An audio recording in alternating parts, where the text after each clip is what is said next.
ፉኤና ማሚ በዝምታ መኪና ውስጥ ለረጅም ሰዓት ተቀምጠዋል። በመሃል ማሚ ፉኤ ለውጥ ሲባል ግን የመንፈስ ነው ወይስ ያካል? እንዴት ነው ነገሩ አለው። ፉኤ የፊቱን ገጽታ ባንዴ እየቀየረ ማሚሻ ብዙ ጊዜ በብዙ ነገር እንቀላለዳለን፣ በእንደዚህ አይነት ጉዳይ ግን ምንም ቀልድ አያሻውም እሺ አለው መልስ እንዲሰጠው እየጠበቀ። ማሚሻም እሺ አለው ታዛዥ ነኝ በሚል አስተያየት። ማሚ በውስጡ ባልቀልድስ እሱ እኔን ምርጥ ባሪያ ለማድረግ ቁም ነገር ያወራል፣ እኔ ያሾፋለሁ። ግን ማን ነው በአሁን ሰዓት እንዲህ አይነት ጓደኛ ያለው አለ። እውነት ነው ለራስ የሚታገል ብዙ ነው። ለጓደኛው ተጨንቆ አንድ ላይ አላህ እንገዛ የሚል ግን ከስንት አንድ ነው። ግማሹ ለራሱ በጀማዓ ሰላትም ሆነ በጀማዓ ጉዳዮች ቢዚ ነው፣ ለጓደኛው ግን ደንታ የለውም። በሴትም በኩል ቢሆን ለራሷ ብዙ ሃይማኖታዊ ትምህርቶችን ትቀስማለች፣ ግን ኑ እንማር ወይ ላስተምራችሁ የምትል አትገኝም። ብትኖርም ከስንት አንድ አላህ ይመረቃት። የፉኤ ደግሞ ይለያል። የደስታ ምንነቱን ለማሚ ሲገልጽለት ያንተ ከኔ ጋር አብሮ መሆን በይበልጥ የሚያስደስተኝ በኢማን አብረን ስንጓዝ ነው ማለቱ ብቻ ድንቅ ንግግር ነው። ማሚ ለመጀመሪያ ጊዜ እጁን ዘርግቶ ዱዓ አደረገ። ጌታዬ ወደ አንተ ሊያቀርበኝ ከሚሻው ውዱ ባሪያህ አይደለም በዚህ ጠፊ ዓለም ያኔ የጭንቁ ቀን እንኳን ከጎኔ እንዳላጣው ያ ረብ አለና የዘረጋቸው እጆቹን ወደፊቱ አስጠግቶ ፊቱን አበሳ አደረገ። ማሚ በተፈጥሮ ራሱን ማጨናነቅ አይወድም። ሀሳብ ምናምን የሚባል ነገርም አያውቀውም። ግን የሆኑ ስሜት ውስጡን እያላወሰው ነው።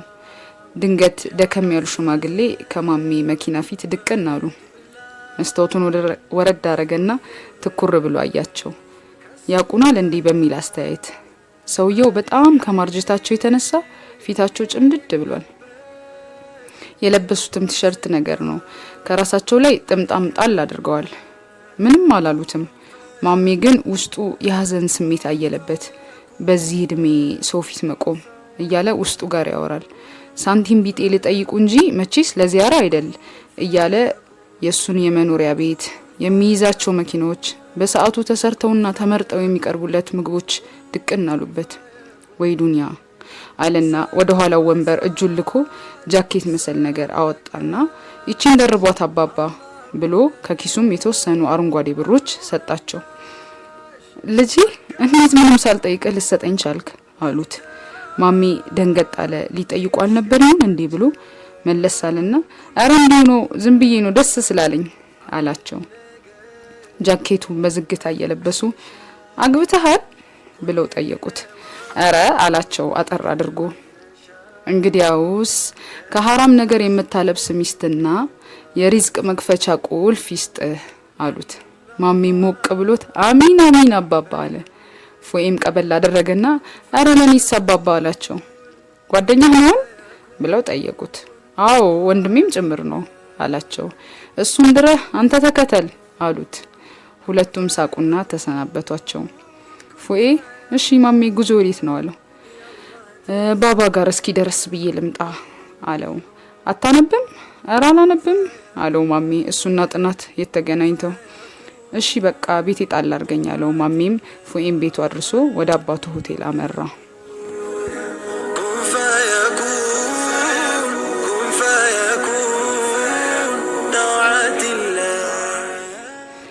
ማሚ አባቱ ጋር ሲደርስ መግቢያ ላይ ውዱ እያረገ አገኛቸው። ኃላፊ ሳይሆኑ ተቀጥረው የሚሰሩ ሰው ነው የሚመስሉት። አህሌን ወሰህሌን ፋዘር አላቸው።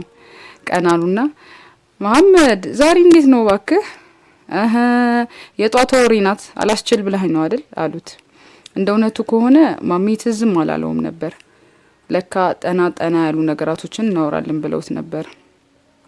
የሀጂ ሆቴል ውስጥ አብዛኛው ሰራተኛ በትውውቅ በዝምድናና እነሱን ለመርዳት ብለው የተቀጠሩ ናቸው።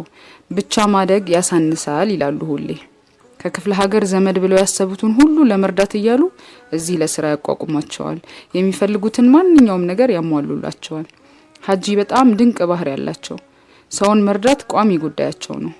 አንዳንዱ ሀብታም ስለሆነ ብቻ ዝቅ ብሎ ምንም ነገር ማድረግ ይከብደዋል።